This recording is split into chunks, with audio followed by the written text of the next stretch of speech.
સમુદ્ર મંથન થયું ને, સમુદ્ર મંથન થયું ને પછી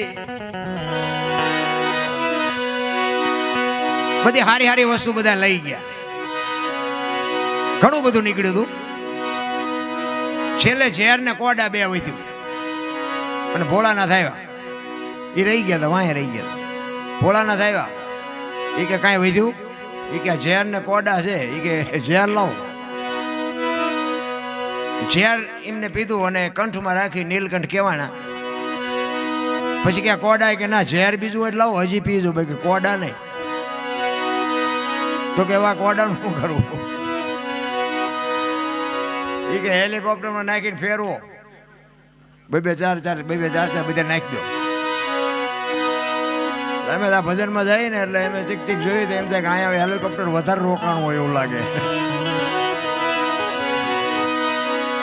એ સમુદ્ર મંથન થયા પછી બાપુ ધર્મરાજાના દરબારમાં માણા, ઢોર, પશુ, પક્ષી બધાને બોલાવ્યા. કારણ કે બધાના દેહ બનાવ્યા હતા, ઉંમર નહોતી આપી. ઉંમર તો આપવી પડે ને, વહેલા મોડા હમાય નહીં. એટલે બધા બેઠા હતા અને એમાં પછી ધર્મરાજાએ હુકમ કર્યો કે ભાઈ બધાને 40 વર્ષ ઉંમર જાઓ. એટલે માણા આમ છેલ્લે બેઠેલો, ઈ કે બસ 40 વર્ષ દે.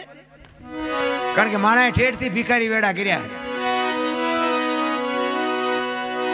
પછી ઓલા કૂતરા હોય ને, કૂતરા એને કીધું કે ધર્મરાજાને, ભગવાન કે અમારે 40 વર્ષ ધોકા ખાઈ ખાઈને ખૂટાડવાના, 40 વર્ષ અમારથી ન ખૂટે, આમાંથી કંઈક ઓછું કરી દો.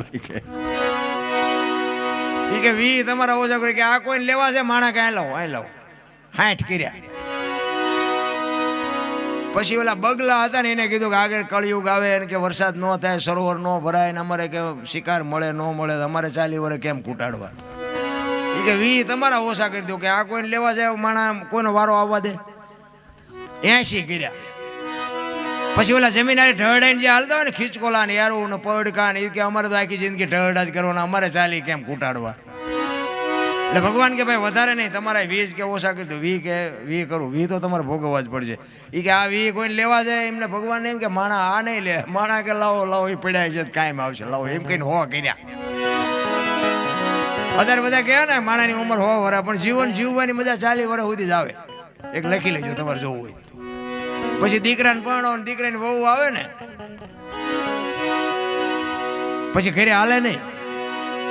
વહુ પછી ઉપાડે, સોરે જઈને બેવો, સોરે રસ્તામાં ગળફામાં ઉડાડો છો, અમારે વાયદા કરવા, પાણી ભરવું. પછી જેને હોય ને કે છોકરા કીધું કરતા નથી ને વહુ માનતી નથી, બટકા ભરવાનું ચાલુ થાય એટલે આપણે સમજી લેવાનું કે કૂતરાના ચાલુ થયા. પછી સોરે જઈને બે, પછી આ બેનું દીકરીઓ પાણી ભરીને નીકળે ને આમ કરે, કુના ઘરના હતા જીના હોય ને કીડિયારું પૂઈને શું તારે આમ આમ કરીને જોવે ભલામણ. સમજી લેવાનું કે આ બગલાના ચાલુ થયા.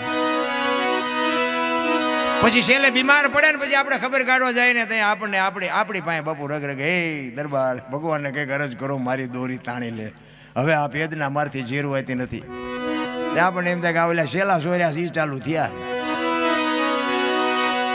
આપણે કેવું પડે કે હજી અહીંયા ફીનલા છે, વીટાળી રે તારે તારી દોરી ખેંચે ને. જીવન જીવવાની બાપુ. અને એમાંય બાપુ જે ભજનાનંદી મહાપુરુષો થઈ ગયા એને તો બાપુ છેલ્લા શ્વાસ સુધી મોજ કરી છે. એને બાપુ કૂતરા બગલાનું કંઈ આવતું જ નથી.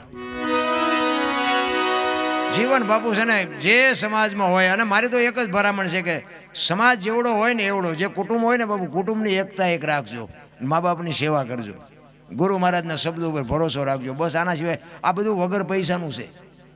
મા બાપની સેવા કરવામાં પૈસા ન જોવે, વ્યસન મૂકી દો એમાં પૈસા ન જોવે, પૈસા બચે. કુટુંબની એકતા હોય ને એમાં બાપુ પૈસાની જરૂર ન પડે. આ સુખી થવાની તમને મફત દવા દેખાડું. એક કઠિયારો હતો ને, કુવાડા ટીપાવીને નીકળ્યો ને જંગલમાંથી, જંગલના ઝાડવા રોવા માંડ્યા.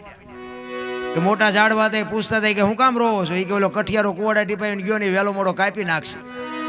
એ મોટા ઝાડવા હતા એને બહુ સરસ જવાબ આપ્યો. એ કે કઠિયારાની તાકાત નથી ને કુવાડાની તાકાત નથી, પણ હાથા જોઈજો મારી પાપડા છે. એ હાથા ન થાવ તો કોઈ ન કાપી શકે. એમ તમારા અને મારા કુટુંબમાં જદી વિખવાદ જાગે તેથી બાપુ ઊંડા ઉતરીને જોજો, એકાદો હાથો આપણો હોય ને કરી એકતા હોય તો આ દુનિયામાં કોઈની તાકાત નથી, કોઈ લાંબો હાથ કરી શકે. સમાજ કોઈ બી હોય એટલે એવા હાથા ન બનતા મિત્રો. અને જેટલી જગ્યાએ હાથા બન્યા છે ને એ કરોડોની સંપત્તિ બાપુ ધૂળ ધાણી થઈ ગઈ છે, સમજી લેજો. આ એક રામાયણનો દાખલો લ્યો. વિભીક્ષણને જેવો કહેતા હોય બાપુ હાથો ન બન્યો હોત તો બાપુ એ લંકા રોળાત નહીં. એ વિભીક્ષણ હાથો બન્યો છે. ભલે એને રાજ મળ્યો ને રામની ભક્તિ કરીને જે કર્યું હોય, પણ ભાઈ તો એનો હતો ને રાવણ. એને જ રામને કીધું, રામ નહોતા મારી શકે, એને જ રામને કીધું કે નાભીમાં મારો આ ઘરનો હાથો, ચા ગોતવા જાવો. એટલે હાથા ન બનતા. અને એક મા બાપને દુઃખી ન કરતા. બાપુ જિંદગીમાં કોઈ દી મોડો દી ન ગઈ આપણી ગેરંટી.